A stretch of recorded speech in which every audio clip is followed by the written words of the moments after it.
All right, we are live. Hey everyone, welcome to Friend and Friends podcast. And today's guest, all the way from Virginia, is Sam Asra. And we're going to be talking about divorce and what that looks like. Sam is literally in the ring with some people. And he is usually a mediator to assist with very difficult conversations because divorce could be something people find themselves in if they want it or not. And I'm sure Sam can share more about that. But I'm going to read a little bit of Sam's background, and then I'm going to give the stage to him afterwards. All right, give me just a second. So, Sam, he has been on multiple podcasts: Financial Freedom Podcast, Peaceful Parenting Podcast, GreatDad.com. Uh, there's a whole list here.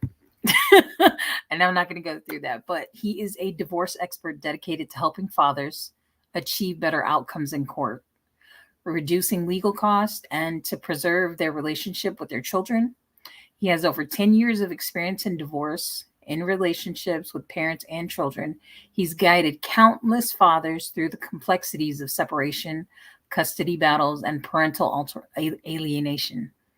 Sam is committed to empowering fathers through one of the most challenging times of their lives.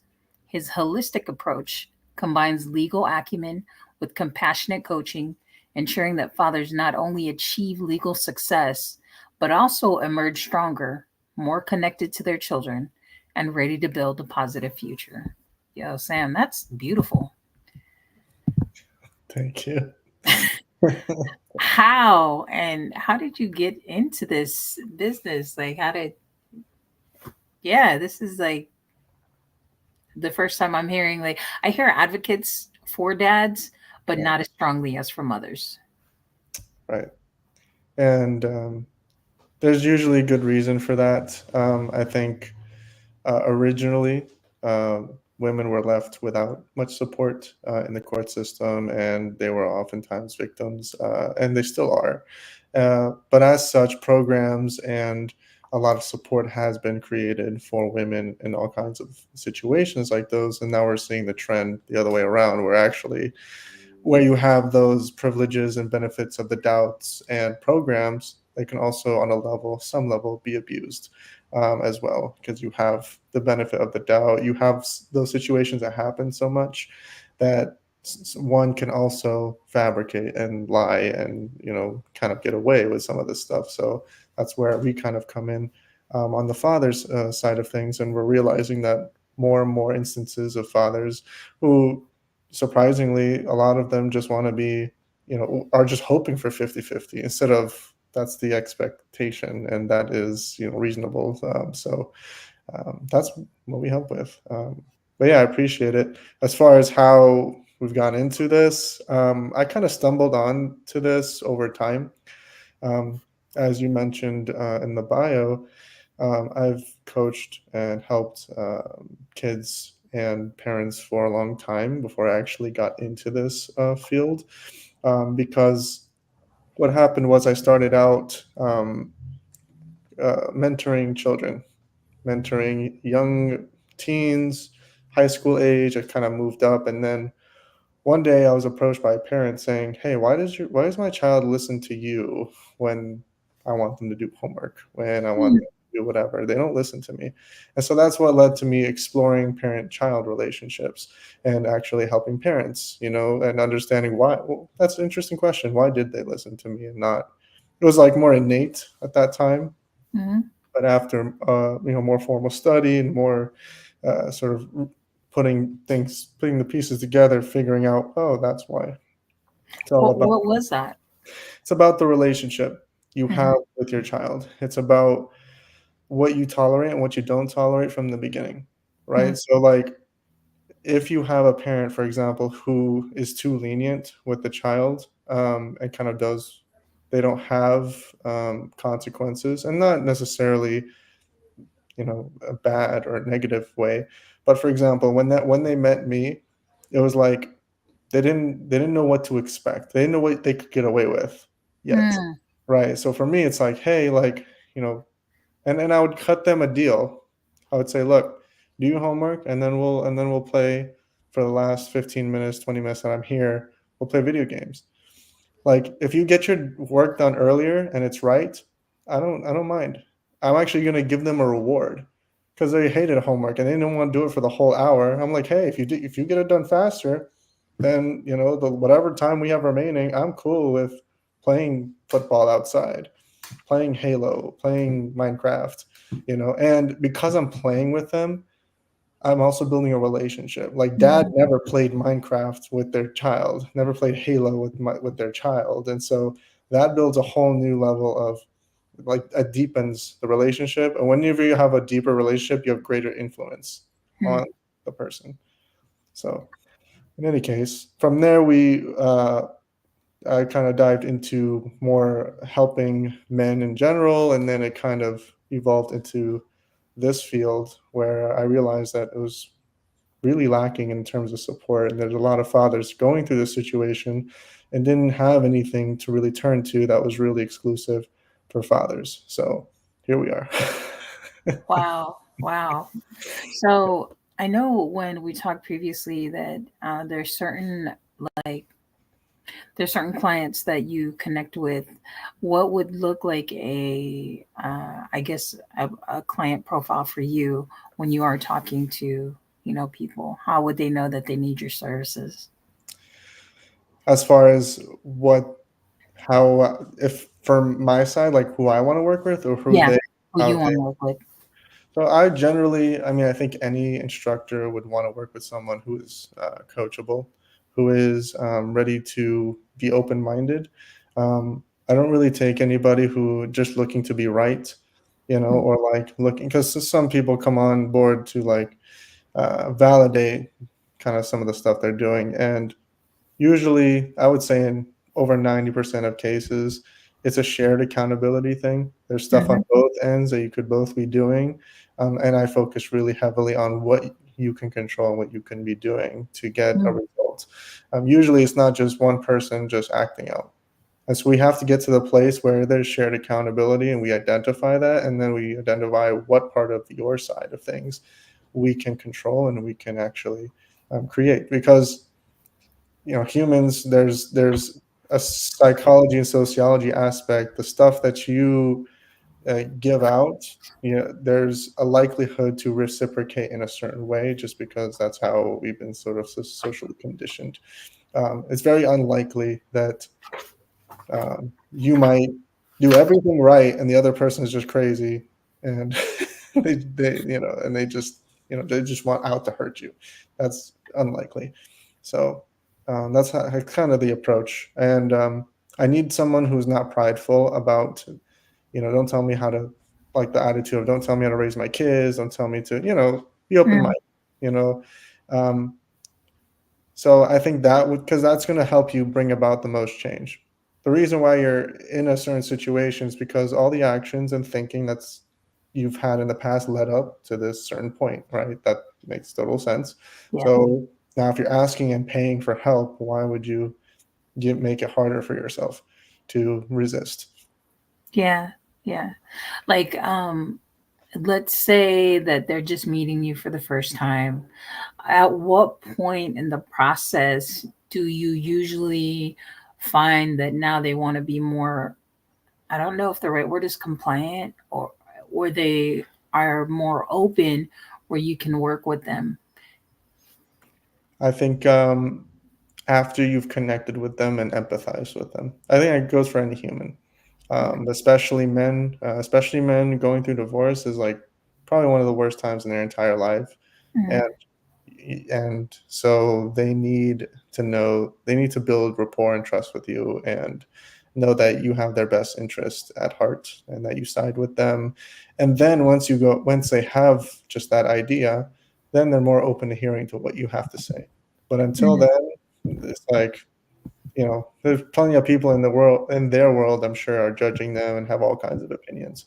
So we have to come in and shape our relationship, professional relationship, as something different than just some stranger who has an opinion about them. Uh, you know, we really try hard to establish that there's no judgment as far as our calls, as far as our conversations. Even if there's things that aren't ideal, even if there's a lot of negative things, we've seen a lot. And the important thing is we're not judging you, but we need to change the behavior, and we're not judging you as the person. We're being easy on the person and hard on the problem, hard on the behaviors, easy on the person, Mm, mm, right? So yeah, like easy on the person. Look, man, like shit happens, and um, I know intrinsically you are a good person. However, there's some stuff that your behaviors or your thinking that's leading to these outcomes that you don't want. And right. so let's be hard on these behaviors. Let's change these habits. Right? So So separating that. Yeah, in that process, do you find that some of these parents have found themselves? absolutely. I think, Mm, they realize that things can change. And they realize that, you know, there's a lot of it has to do with empowering yourself to see what's possible, because some fathers come here and say it's hopeless, man, she's like this, she's always going to be like this, and she's never going to change, and this is the outcome I'm always going to get. It's mm, like, okay, fair, she may not change, but you can change. mm. What do they say when you tell them that? Some don't like that answer because it implies that that we're shifting the focus away from her and what damage she has done, and we're focusing Mm, it on you. mm. And it's, I understand that that can be aggravating, but you tell me. I mean, we can't really force her to do anything. So what's better use of our time? And usually you play by example, and she might follow through because it's easier, right? It's Mm, actually, if we mm. set it up in Wow. a way, where like there's nothing you can use against us because we haven't allowed anything, because we haven't fired back every time you fired at us, every time you insulted us. We never went back. We were very strategic, we were very civil, and but we also always had consequences for your actions. Eventually you're gonna like kind of give out, I guess, as the spouse. You'll be like, man, it's just like I'm causing myself trouble by going on a rampage, because I just end up back in court, and then they just get stricter on the order policy, or you know what I mean. I get punished in some way. So why would I keep fighting? You know, eventually, again, I'm not saying every case is the same, but most humans who want to do the easiest thing would probably eventually like, he's not even putting up the fight, whatever, you know. Yeah, yeah. I just thought of how powerful like this is transforming. Like they're coming to you with an issue. I mean, it's almost like therapy, thinking that the other person is the problem, and they find that, oh, well, maybe I did add to this dissolution. Maybe I was a part of the problem. Right. And That's a hard pill to swallow. Imagine you're telling everybody that. And by the way, it doesn't mean that you don't have a point. Like, she might be absolutely over exaggerating it, but you still have things that you don't have a clean slate either. Again, yeah, over 90% of times, even if she started it, even if she did all these things, if you react, you're joining in on the back and forth. Um, mm, and what's interesting though, if you don't say anything, you actually also are not doing what you're supposed to be doing, because she assumes she's right. And mm, she also assumes that there's no consequences for her actions. mm. So she continues to do it. So because some fathers are like, man, I don't want to enable her. I just kind of try and give her what she wants as much as I can, and I don't want to, I'm walking on eggshells. There's some fathers in that kind of situation, because they don't want trouble. And it's like, how is it my fault? I didn't want trouble in the first place, right? It's Yeah, like, yeah, but there were no any hard consequences for her actions, man. So that's something that you can do. It's not your fault you didn't know that, right? But it's something that we can do. So those are kind of the nuances that makes this kind of difficult, I was also thinking that like it almost sounds like child behavior. right? It is. Like, when you're dealing with someone who's high conflict, we specialize in high conflict. The behaviors are a bit not adult like, right? Hmm. To put it Hmm. nicely. So we have to kind of treat it like not adult. If we can't be, if it was civil from the beginning, you wouldn't need me. If it was adult, if you were no, seriously, if you were both No, I adults, mean we were this both is right. If we're both mature adults can have a civil conversation, then you don't need me. So it's when if the childish stuff starts to come out. wow, wow. I don't know if you can really talk about it, but I'm gonna ask anyway. I'm probably sure you're gonna tell There me we go. no. What's like one of the most outrageous things that you've seen in I guess in behavior when it comes to this kind of situation where it's You mean critical? like an ex-spouse has done, or like from a father's side, or just in general, like. Just in general, keep it general because I don't want to pinpoint anybody's situation. I mean, there's a lot of crazy stuff that happens. I mean, you get people that, you get vindictive ex-spouses who tell the entire community that the father has been cheating, or the father has been abusive, or sexually abusing the child, or child molestation, or even though there's no substance to that, there's an agenda that's being pushed. But Wow. as a result, again, some fathers like, well, I don't want to say anything because I just want to let the lawyers handle it. Great, but guess what? Your entire community just believes her because you're not denying it. Mm, So, right? yeah. Psychology. Oh well, he didn't deny it. Did he come out for a second deny it? No, he's hiding in his apartment, you know, and hiding behind his lawyers. Of course, he's not denying it because he's guilty, right? Even though on his end, he's like, man, my lawyer, I just want to, I don't want to say anything. I want to say the wrong thing. I just want let my lawyers handle it. You see how on both ends it's like, oh, that's reasonable. But look at what happens on the macro, side of it. You actually start having friends side with different people, and you might lose that. And I went through that as well. Mm, I'm a child of a high conflict divorce, uh, mm, and what's interesting is my father was the vindictive one. So it's not, I'm helping fathers, right? But in this case, my mom was the victim.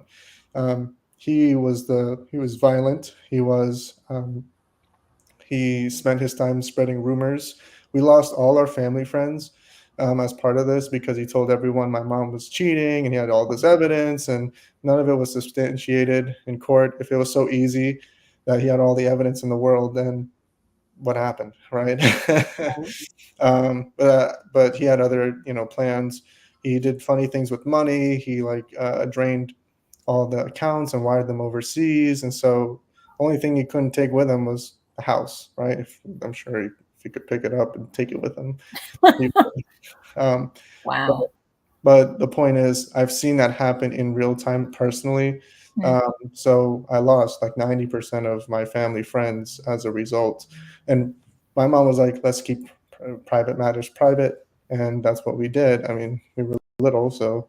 Um, so yeah. So there's a lot of stuff to this, as you could see. Um, so this is why I was surprised there was nothing that kind of helped fathers through this situation.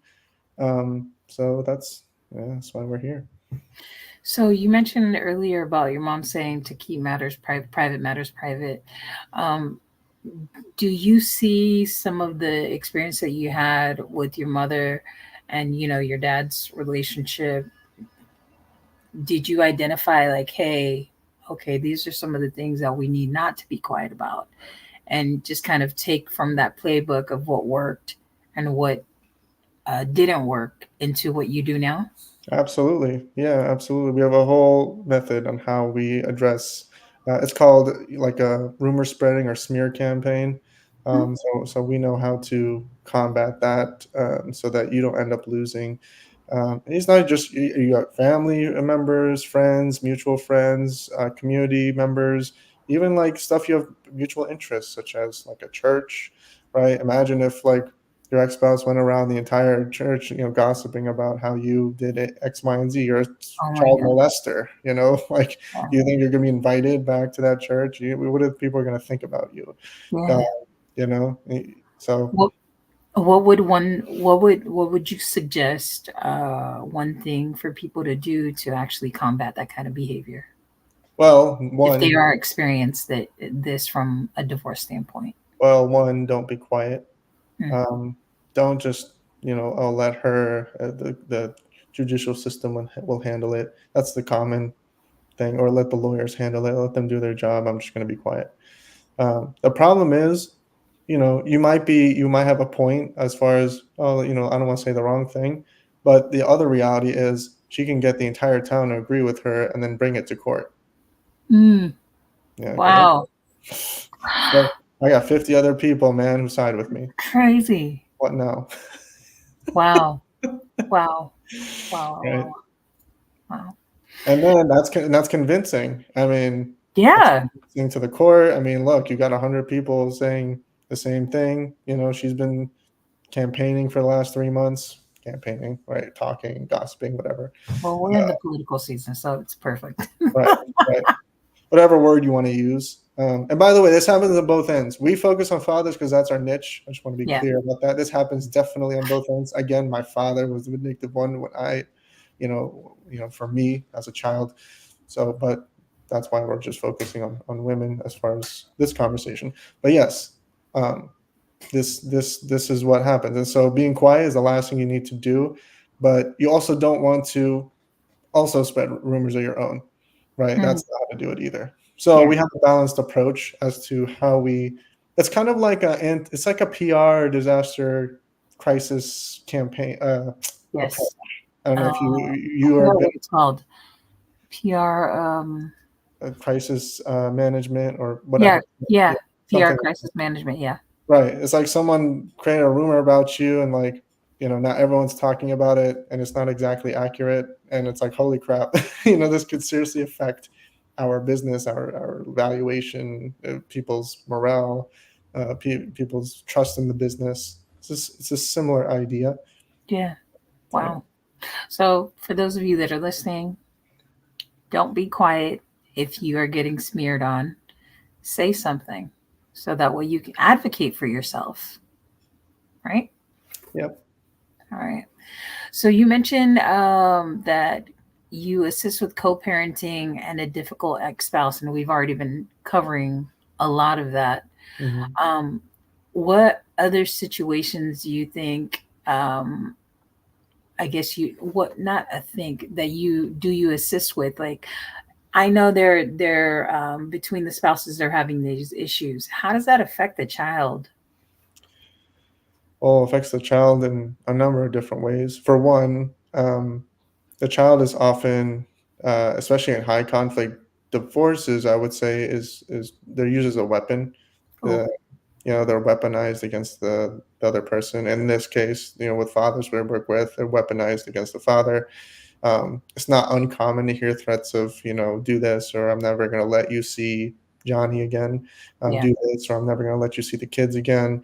You I'm said going to it's take. not uncommon to hear that. It's not uncommon. It's common. Yeah, it's common to hear that. I'm going to take the kids away from you. I'm going to take everything away from you. Everyone's going to know the truth about how terrible the husband, father, et cetera, you've been. Um, and a lot of it is just out of anger and out of Mm. inflicting pain rather than an actual substantial reason. Maybe a failed relationship, but that's not a reason to Yeah. eliminate the father from the picture. So as far as how it affects the child, well, I can give you a long laundry list of statistics of how much children are at risk when they Mm, don't have their father in their life. That's first and mm. foremost. No, please share that, They Sam. I are think people need to hear that. So when a father's not in their child's life, they are more likely to become homeless. Way Mm. more likely. I'm talking like 3 or 4 times as likely to Wow. become homeless.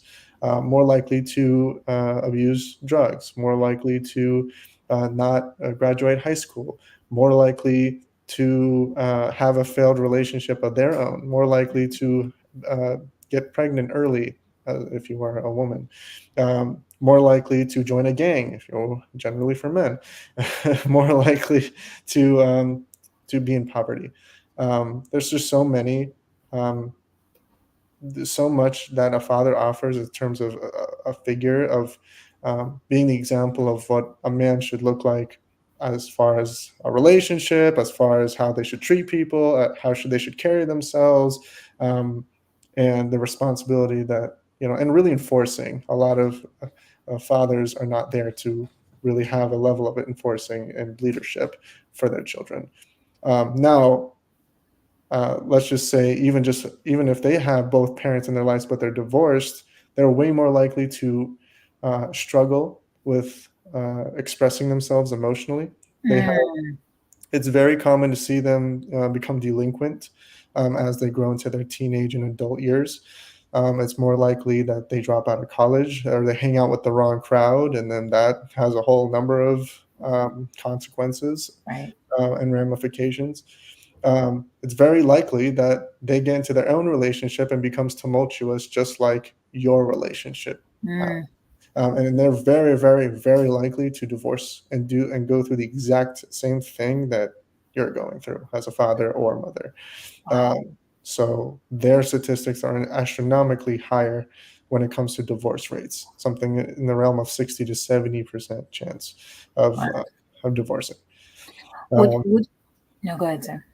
yeah, I mean, there's so much more, but those are some points of some of the things that they can struggle with. What would be some of the things that you suggest, I guess, the things that you share with parents so that they don't weaponize their children when they are going through a divorce? Um, well, for us, it's more on the defense side because you have a high conflict spouse weaponizing the child. Um, on as far as fathers, is we refuse to play that game. Oh, Um, okay. so a lot of it is the back and forth because it's natural to just dish out what you've been given. Mm. So if um, so one thing is common in the field. It's called carrying messages, where a child is basically carrying communication between the The parents. parents, and it's very traumatizing. Go tell your father A, B, and C. It's because they can't communicate. They have broken down communication, Yeah. and they don't want to talk to each other, and so they have the child go tell your father, go tell your mother. Now, if we refuse to play that game because we understand the effects it has on a child, where a child should just focus on being a child and focus on the elementary school homework and their extracurriculars, not dealing with negative Emotional. back and forth communication. You are not a liaison for your parents. So, um, so as a father, knowing better, we can refuse to play that game. Hmm. So you can actually tell the child like, hey, I'm not taking any more communication, from your mother. If she wants to talk to me, here's a clear way that we can talk, and we enforce that. So How if does you, that, pardon me, Sam, the yeah, airplanes or whatever. How does that usually pan out when, like, I can't imagine like a kid saying, "Hey, mom, dad said that he's not taking any more of your messages." well, dad would reach out to mom directly, uh, Mm. and not go through there. Um, so there's a common app, co-parenting. There's tons of co-parenting apps that you can use that kind of monitor everything and keep everything transparent. So Oh, we that's we nice. always yeah we always recommend that, especially for high conflict cases. Um, so there's a number of them on the market. It's an app. It's just basically like a WhatsApp. You can call, you Mm. can text, you can do all that. So that way you just communicate through there. And if we communicate in a way that it's easy for her, then it's actually less um, inviting to go through the trouble to tell your son to go tell your father, right? Mm. If we can establish civil communication, you know, because usually there's a reason why they go through the children. It's either that every time I talk to him, it blows up, it Yeah. escalates. Every time, he doesn't get it, he doesn't understand it. If we can eliminate that, even we don't have to agree with her necessarily, but if we don't have it escalate every time, and we don't trigger her defensiveness or offend her or whatever else, um, she might more likely actually just you know text us versus going through the child, on top of the fact that we're refusing to do that. And we told her this is actually having a very bad effect on the children, and they should stay out of it.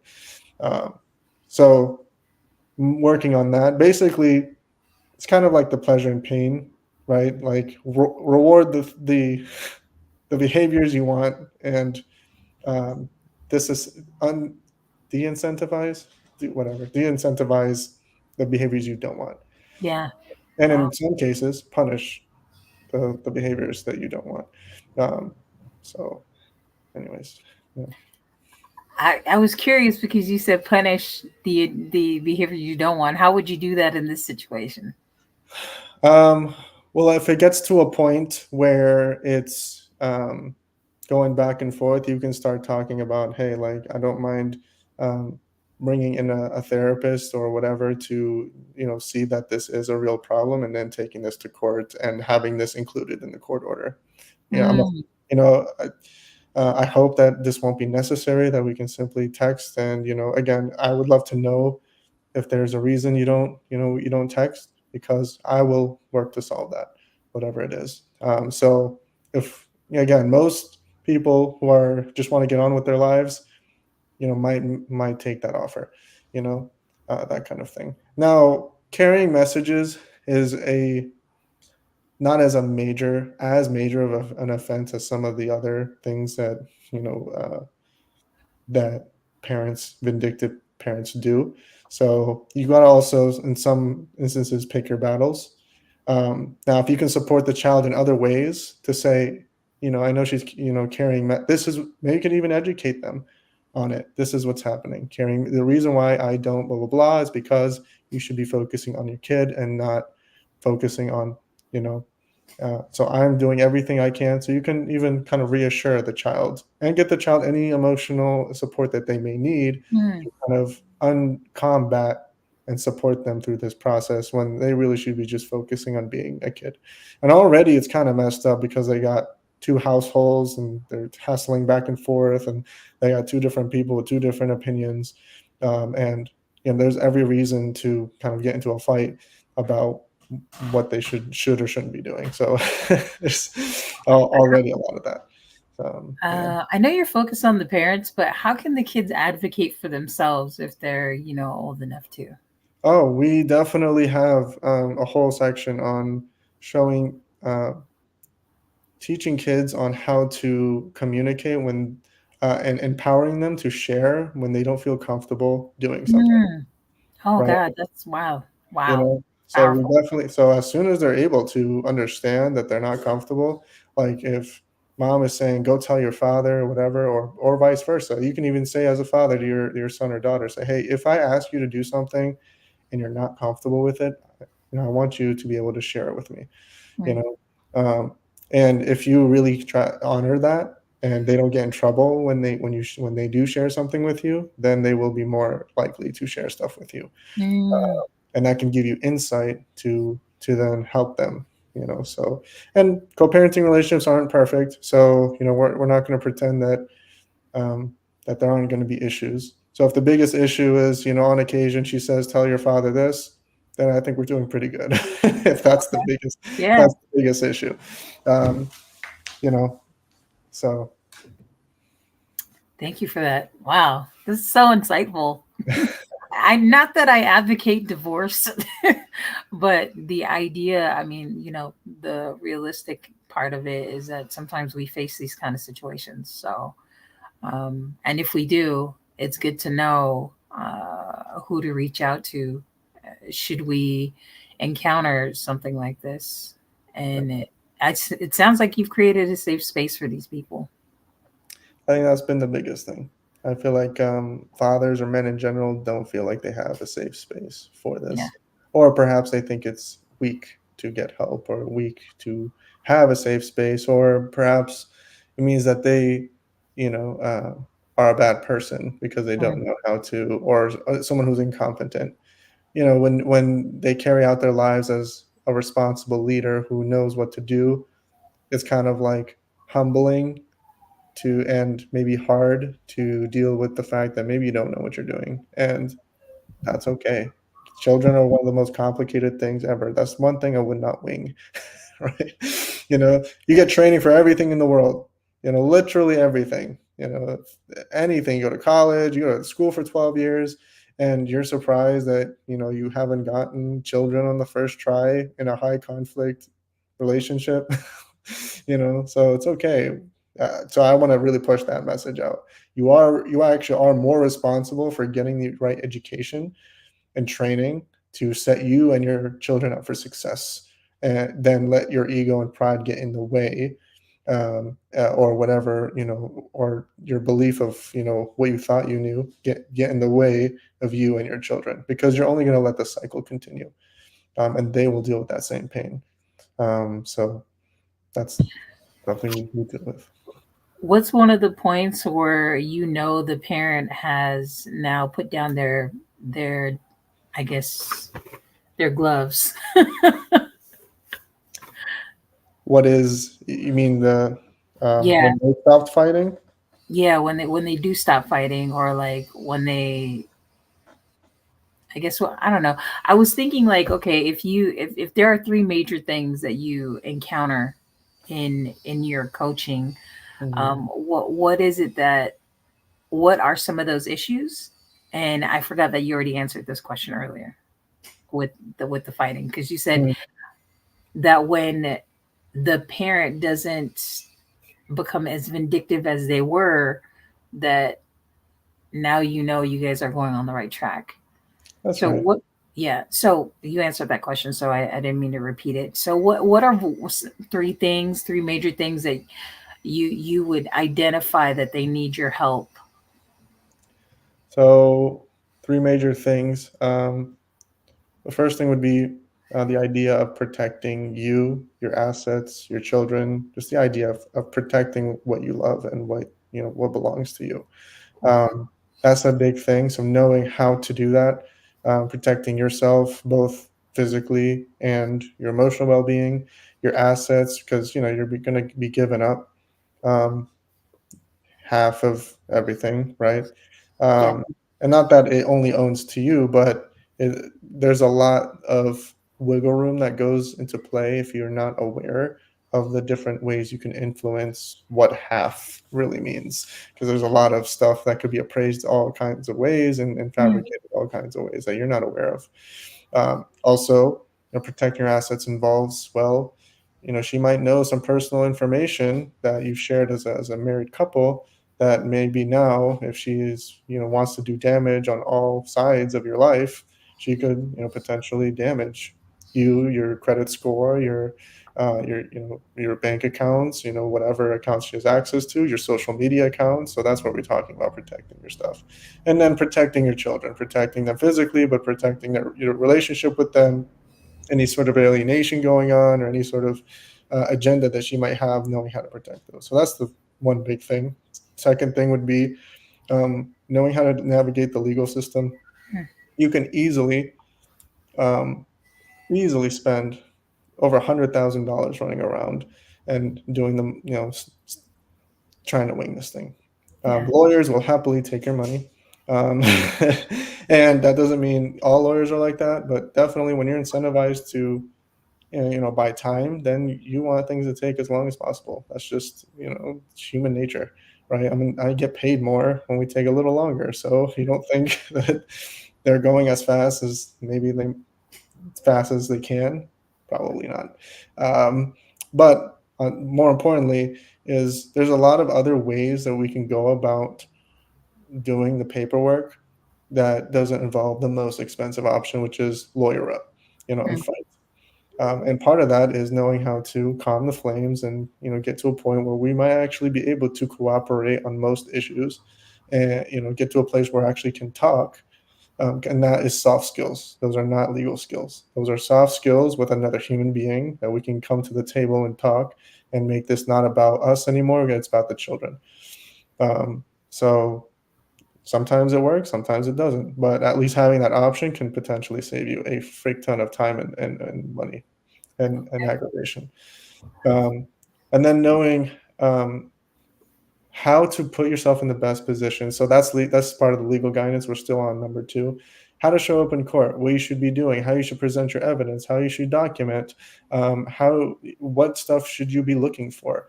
Um, what's the strategy during divorce? What's the strategy after divorce? You think it's over just because divorce is finalized. It is not over, Oh right? my God. Talk about that. Plenty of cases where, the court order went your way as a father. She's not happy about it. It goes quiet for the next 6 months, but you didn't know that she was quietly kind of collecting things um, in order to push her agenda, and you weren't Wow. prepared for it. And you let your guard down. You got all friendly with her, and she now has information that she can use. Happens, happens a lot. Wow. So that not knowing that, guess how much of that is going to cost you, and then how to find the right lawyer and all that. So there's so much into that legal guidance piece that, again, I would not recommend someone just going through the first time and just winging it. Um, even the best lawyer doesn't have all the pieces around soft skills, doesn't have the pieces around the children. They Yeah. just have their legal, that's their expertise. Process. And even some lawyers aren't all that great. They charge a bunch of money and they make a mess and they leave. So, AKA the aggressive lawyers, who we think is actually not the best kind of lawyers, by the way. Mm. Um, so, Is um, that what you find, that the most aggressive lawyers are not the best lawyers for Absolutely divorce? not. No, no, absolutely not. Um, they're not the best lawyers, not by a far stretch. They actually are often the most expensive, and they destroy rapport between not only the two parties but between the judge and you. Now you don't. They don't like judge. If the judge doesn't like you, by extension of your lawyer, you're seriously in trouble. Oh. you know, Oh wow. you get an Wow. So aggressive having legal lawyer. counsel that the judge likes is a big. Yeah, it's a big thing. Absolutely. Wow. I mean, judges are human too. So yes, you could be technically playing by the book, but if you're rowdy, boisterous, disrespectful, like, I'm gonna do any little inkling of evidence that's gonna let me lean one way or another. Guess what? I'm a human. They're humans. They What you look like, they will judge you too. Like, he's a judge. So if you come in disheveled, they're gonna look, and she's claiming that you don't support financially and you do all these things and you look the part. Guess what? Judge is going to believe her. you know i Wow. mean yes, the evidence, whatever, but let's say it's a he said she said game. Well, again, it's like you're going to use any First evidence impression, you right? have. Yeah, first impression is very, very. And the thing around high conflict people is often they're very charming, they're very convincing, Oh, because charming. they're I very thought you said charming. charming. No, they're very charming. They're very convincing. This is why they get people on their side, right? They come in, you know, they, they may have very intense emotions about, the whole situation. They may cry, and it's like you can't help but believe them, Hmm. right? And they may have, the details, and sometimes it's just completely made up because they believe it. Like, they believe that they've been wronged, and their brain will fill in things that weren't are kind of misperceived. Yeah. um, anyway, that's a whole nother discussion. So that's number two. The number three is communication. So communication when it comes to your children, when it comes to your ex-spouse, when it comes to your family and friends, when it comes to your community, when it comes to the judge, like, how do you communicate with them? How do you communicate with your lawyer, your legal team? Um, they're all different ways that we need to communicate so that we don't have things used against us, and we're able to combat smear campaigns. We can combat rumors. We can also build some sort of rapport with the ex-spouse, and figure out some sort of normalcy on after the divorce is finalized, and keeping things sort of in order. And then also, how do you communicate with your children to make sure that any sort of alienation efforts are there's you are also influencing, because this is a game of influence. Communication is a game of influence. I was thinking, like, dang, this is a whole chess game. Yes. So that's why I feel so strongly about helping fathers who may not have this kind of um, know-how, or just because growing up, men don't know how to do this. Women, oh, like a woman who, like, you get on her bad side, I feel like, man, they have the skills growing up to connect with every human around you and just turn them all against you. A scorned woman is a very dangerous thing. Yeah. you know, like, just watch. I'm gonna get in there and I'm gonna pop, pop, pop. Everybody's gonna be on my side. Uh, So I mean, that's what I think, women were natural connectors. absolutely. So we have natural relationships, and men, I don't think they really do that. That's right.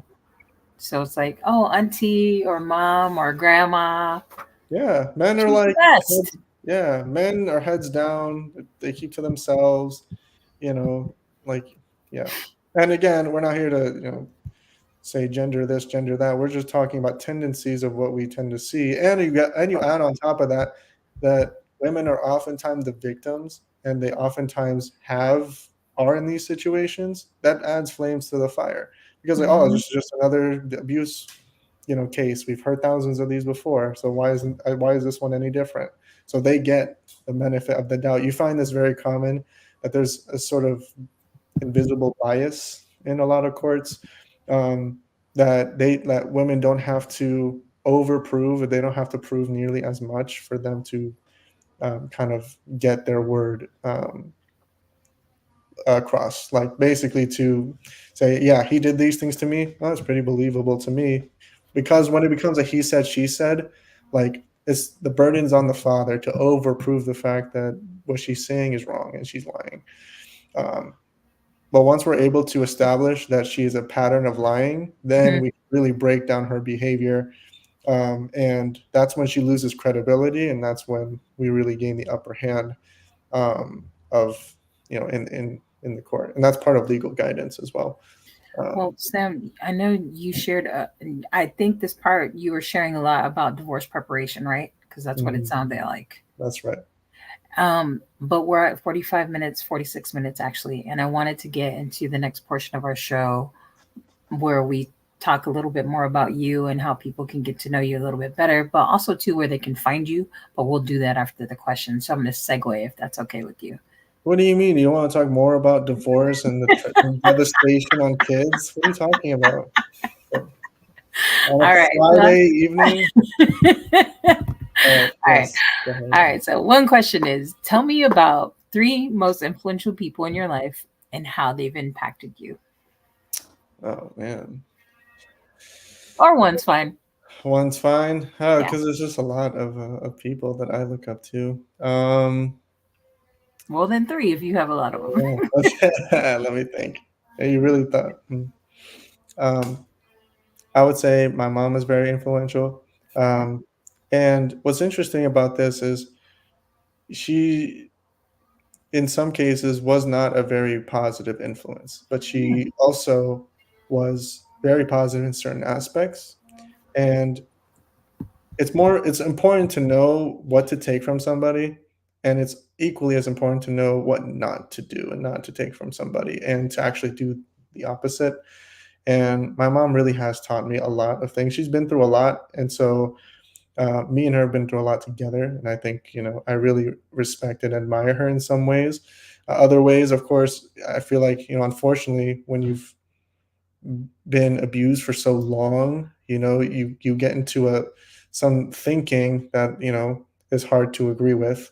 And it's a shame to see that, but I see the effects. And because I see the effects, now I know what that looks like, and I can use that to help other people, when I start seeing that, if that makes sense. I see where the limitations of a person is, and I still love that person, but I learn from that and I push that limit further, because every generation, it needs to be better, not just taking from your parents, but need to be better. So I still admire and love my mom in that way. Like she always wants me at home, safe, sound, and I'm always like, no. So I want to create a large impact. She's like, no, you don't have to. You can stay here, get married, have your kids, right? So, No, totally. It's interesting because, like, when we're on the outside, it's always easier for us to see, right? right. That's Things that, yeah, when we're not a part of it. Did you want to share two more people, or just about mom? right. Well, I think, man, there's just so many people. I love, I mean, on the business side, I'm a very big fan of Steve Jobs. I think that, he really pushed the boundary of what was possible. And in a similar regard, we're kind of pushing the boundary on what's possible in this space. as far as really paving the way for fathers to get help. There's no other company in our space, by the way. Hmm. Uh, there's high conflict co-parenting courses, but that's as far as you're going to get as far as fathers and divorce. And As you far you work with a big network of people, don't you? Like you literally you work with the lawyers. You're not like really a course that people can take. But I thought you mentioned something that you will have that available at some time, right? Yeah, we actually opened up our beta online course actually literally last week. Um, Oh, yes. perfect. So, but we work with you with that. So, like, that's the same material that we use. It's just that now you have access to it via browser and app on your phone. So it's new. So it's still first version, but yes, absolutely. Okay, so if you guys are watching, like Sam actually works with the lawyers. So it's not just a class that you can take, even though you can take classes on it, but this is a one-on-one, interpersonal communication. So I think it's sign up. If you need help, if you're going through some stuff, get some help from the professionals. He deals with this day in and day out. All That's right. something. So, last question is, how would your parents describe what you do? What I do. Yeah. Um, Describe me or describe my job. I would say, I was going to say describe you, but it says what you do.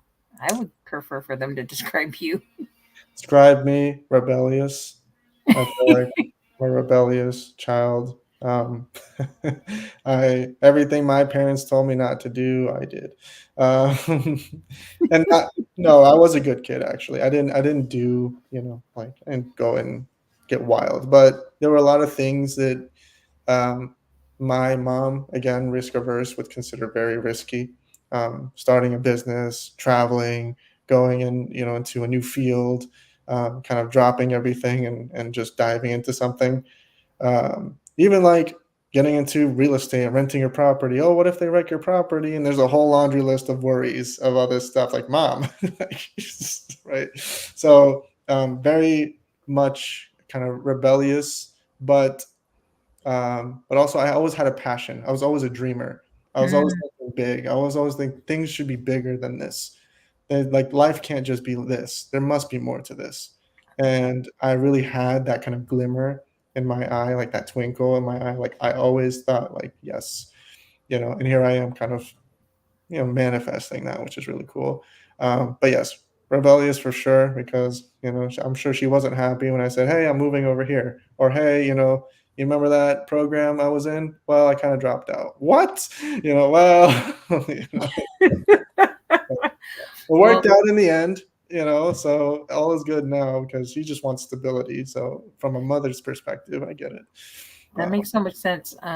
What's his name? Eric Thomas. He talks about like a story about his mom and how he was quitting like this. I think it was a corporate job and then Yeah, like doing to like do YouTube and YouTube. stuff like that. Yeah, and you know how Does his mom. YouTube have insurance?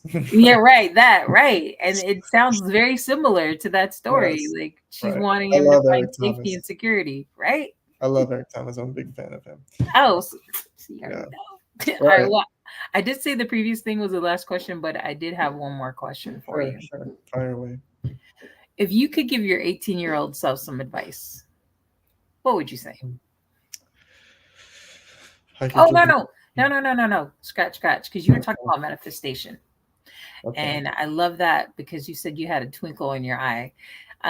What does that look for you with your manifestation? I guess affirmations or journey. How did you make the things that have now come into their existence?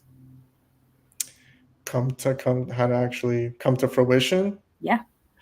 Well, it sucks when people ask me that because the answers are pretty cliche.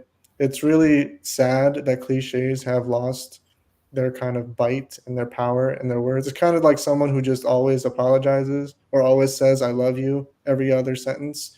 It loses the power of those words. Mm. Like if I told you I just never gave up, It's just like, oh yeah, well duh, you roll your eyes. It's like, but there's profound truth in that. And what does that actually mean? What Mm, does that actually mean? Because at 18 years old, I had nothing. mm, At 21, I had nothing. It wasn't until, I woke up one day and I said, enough's enough. And I just never gave up. Whatever obstacle I had, you know how many workshops I threw that people didn't show up? mm, Do you know how many I had? I built one or two courses before this and had nobody sign up. mm, After they told me, I will take the course, just build it. You build the course, you do all that, you do all the effort, you spend 10, 50, 100 hours doing and building the stuff, nobody comes, right? So is that going to break you? How many, for me, for fathers, for example, there was a time where I really had to learn how to um, guide fathers into my program because there's a reason why there's no company in our space. mm, Men are notoriously hard to get them to seek help in any sort of emotional space. mm, It's changing nowadays, but it is very, very difficult. So you have to learn how to kind of see where they are, put your shoes in their shoes, and figure out how to guide them in, um, realizing that you know the impact of their actions, but they don't know that. mm. Um, So, are you going to again give up, because it's hard. Like, how many hundreds of hours did I spend going over my calls? What went wrong? How could I have helped this person? Like, this just, right? Like, there's a lot. It's a skill, and I didn't have it. So, but I wasn't going to give up on these fathers. I wasn't going to give up on these children. So it's just that kind of never give up. What does that actually mean? What does that tenacity mean? And now something more practical, like more concrete, is get get help. Like, whatever you want to do. Go where the people are, where you want to be. It sounds so simple, but like for me, when I want to start my business, I started my business. I immediately got into 6, 7 figure groups. I invested in myself. These are 6 and 7 figure coaching groups that have businesses in 6, 7, figure range. And I dodged a lot of bullets and saved a lot of time that I could have wasted if it was just one little thing I didn't do, or one little thing, or one little like thing that I didn't know of. I could have spent 3 years, 5 years doing that thing, and then eventually maybe realizing it, maybe versus someone who's already doing it saying, no, no, no, you're going to waste your time there because A, B, and C. Oh, that makes perfect sense. That one little 2 sentence conversation might have saved me 3, 5 years. But some people don't want to invest money, $5,000, $10,000. I'm like, you go to college and you spend 30 grand, 50 grand a year. What the heck? And you don't bat an Right. ear. It's because it's normalized, because everyone does it. But as soon as this is weird, not accredited college, now we're really like, $5,000. What do you mean? Yes, exactly. What do you mean? Wow. you know, So, so you said tenacity and investing in yourself are the two absolutely. things. Okay. I mean, like you said, Sam, it is cliche, but I think you opened up the dialogue a bit more so people can remind themselves that it really does take work and consistency to No get magic to the space. pill. Go Yeah. on and go to the hundreds of other videos of successful people. There was never ever a magic pill, and I don't think there ever will be. Yeah. Yeah. So, for those of you guys that are watching, thank you so much, Sam. Where can they find you? And then also, too, what things do you have coming up on the horizon? Are you doing a workshop? Are you doing any, what do you call that? Expos or convention events? And then let the people know where they can find you. So you can find me at fathersconnect.co if you need help with this, and if you are willing to seek help, invest in yourself for you and for your children. We have a free divorce prep guide on our website, fathersconnect.co. Download it perfectly, absolutely free, and then you'll be in our system and you'll know about our services. Um, as far as what's coming up, we just released our beta version, which you can actually join that community for free as well. The course, of course, is not for free, but you'll still be a part of a community with other divorcing fathers. And we have bi-weekly seminars that you can join for free. And there's other resources there as well. I'm actually going to speak at a summit soon, which will be recorded and put in that same community that we're talking about. So the main focus then is to grow that community of fathers and continue working with clients. So that's the near future. Well, thank you so much, Sam, for joining us. I really appreciate you educating us on what you do, how you help people, and how you got started, and also a little bit about your personal life and how you manifested things and how your mom was a major influence in your life, and Steve Jobs. So thank you again for joining us. All right, everyone, have a great weekend, and till next Friday.